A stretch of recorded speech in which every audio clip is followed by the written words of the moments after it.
Howdy everyone, my name is Shubham. Thank you so much for tuning in to another session with me. Today is a special video. We're gonna make a video on how to keep yourself safe in America, and we're gonna go through some safety tips and how to avoid all these kind of things.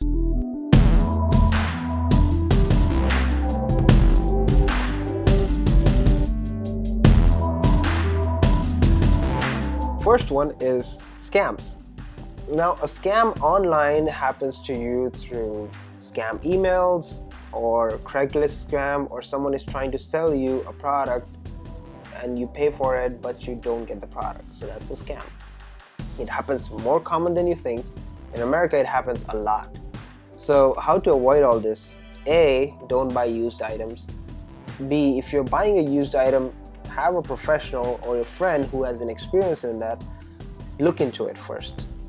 Verify it. If you show a listing on eBay or on Craigslist, which is used and buy and sell items store online, you show it to your friends.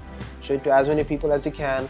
Ask them if this sounds legit to them. Another way this scam can affect you is through cars. Now, cars is a commodity which you may or may not know anything about. So you don't know anything about cars and how cars operate, what are the transmission, what is the thing which you need to look for in the pedometer, how much mileage does it give. Those are things very crucial, detailed. Talk to people, talk to American friends of yours who already have a car, because most Americans in this country have a car since they're 15. And they know better about American cars than international cars.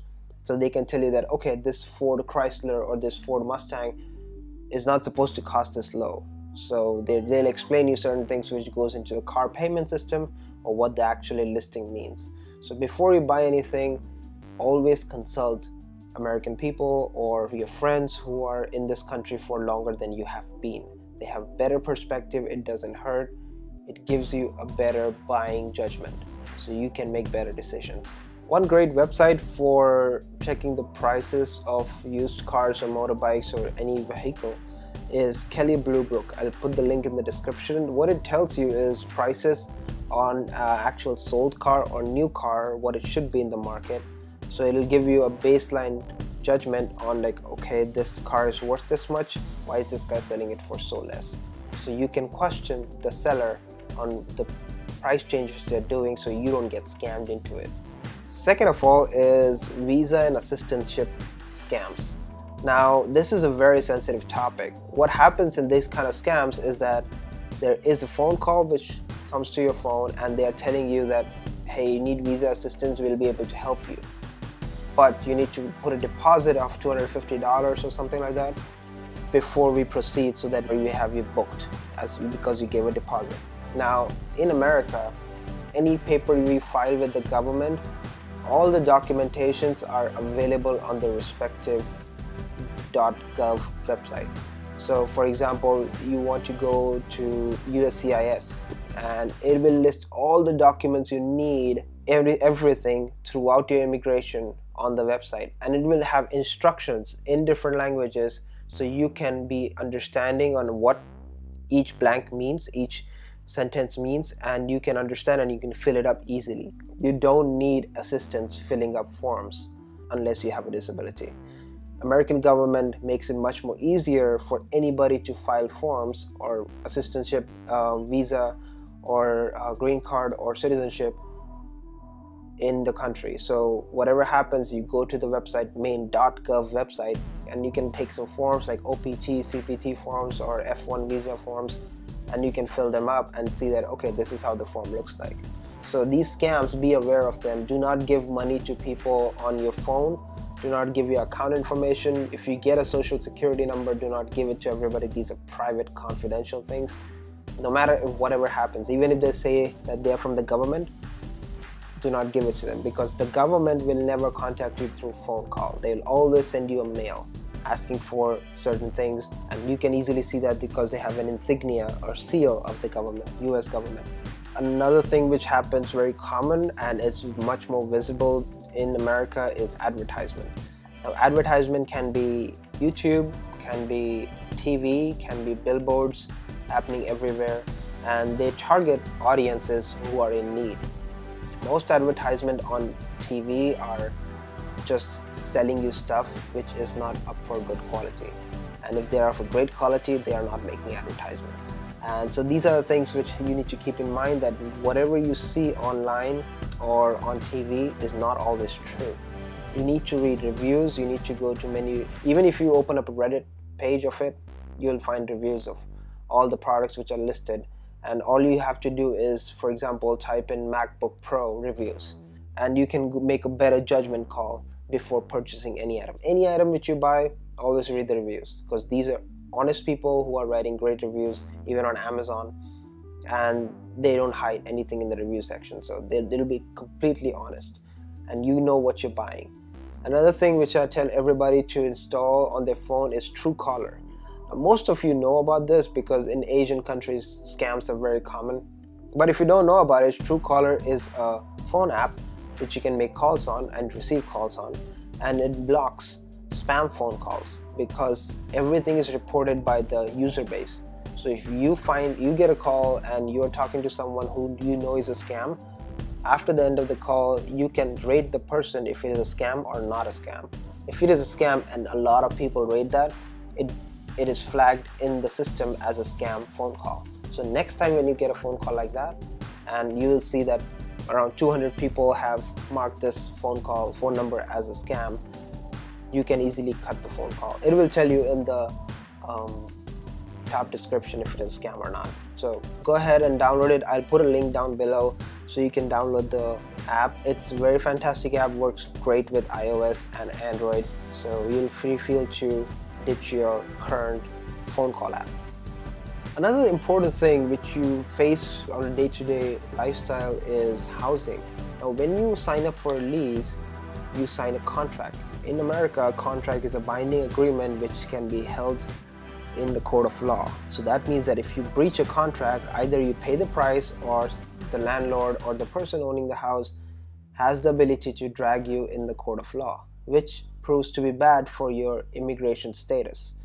So you read the contract first. The contract is the leasing agreement. You read it from top to bottom. You have the full right to tell the person that I will read the leasing document and then I will sign it in my own time. So take the whole day. It's legal to read the document first before signing. So, and you can take as much time as you want. So read the contract terms, read the leasing documents. One thing which is very important, which comes in any lease documents, is the deposit. Now deposit is the amount of money which you put up forward so you can save the apartment for yourself. So let's say that you want to move in a month from now. Now in a month, if you're not so serious, you might just ditch the apartment and not move in. The landlord needs a surety that you're gonna move in. So he might ask for $200 or $500 deposit, which he might deduct from your first month rent, which is fine, which is great. Now what happens with the deposit is that if you break anything inside the apartment, which is generally an empty apartment, if you break any walls or cupboards, the landlord has the ability to deduct the deposit. Now, try not to break things in your house. If you find anything broken in your house before you moved in or during your stay, you can always call the management and they will send a person to fix the place. But do not fix it by yourself because you might damage it more. And second of all, do not ignore it. If you ignore a broken thing in your apartment and you just say that it's okay, it's fine, it was there before I got here, good chances that the landlord doesn't know about it. And if he doesn't know about it and you did not bring it in front of him and then you move out, he has the full right to deduct it from your deposit, or he might charge you more. When it comes to campus safety, every campus has its own police department.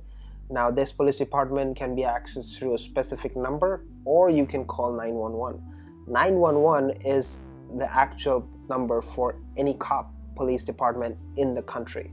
You call 911, you get directly placed on a call for the nearest police department, and generally you don't have to wait for a ring. Calling the police in America is very easy. Just call up 911, you explain your situation to them. That's the first thing which they ask. What is the emergency? You tell the emergency first. You don't talk about your name, where you're from, who are you. Then based on the emergency level, they will ask you, where are you located? And secondly, they'll ask for your name, your age, and if you're in a situation where someone is stalking you or you don't have time to explain all that, they will directly send you a squad car. Squad car is a police car which has 2 policemen inside it, and they are always on patrol duty around the area. So please, I encourage you, whatever problem you're suffering through, whatever emergency it is, do not hesitate to call 911. They are there to protect you, and they will do anything. Even if it is an accidental call and you hang up on them, the police records the number and they call you back. So you have to pick up the phone. If you don't pick up the phone, they come to your place. And that's how important it is, and that's how quick it is done. Now, as we wrap up, I want to just remind you that your friends and family, whoever is in your apartment areas, they are there for your protection too. Because I live with my roommates right now, and what I do, I tell them where I'm going, and everybody has my Find My Friends, or they use Google Maps to track me. So that helps them track me if I'm in trouble or not. My phone is set up on a SOS, message alert, so every time I press a specific keyword, an SOS alarm goes to my nearest contact and nearest friend who I know will pick up the call no matter what happens. So that message has gone to them that I'm in trouble, this is my GPS location, come get me. And a second message goes to the police department, which in turn locates my GPS, and they call me immediately. So I just have to press that button 3 times or 5 times, and then the SMS is sent to both these parties. I suggest that you do that as soon as you get your new phone. So these are some of the preventive measures which you can take to keep yourself safe, and you can prevent yourself from online scams, advertisements, things like that, which may affect you in a severe manner, or you will lose your money. Always take advice, read all the contract documents, and keep yourself safe, and this way you can make your American transition much more safer and comfortable for the long run.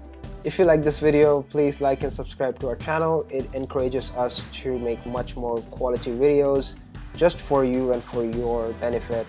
And if you have any tips on how do you keep yourself safe in America, please put it in the comment section.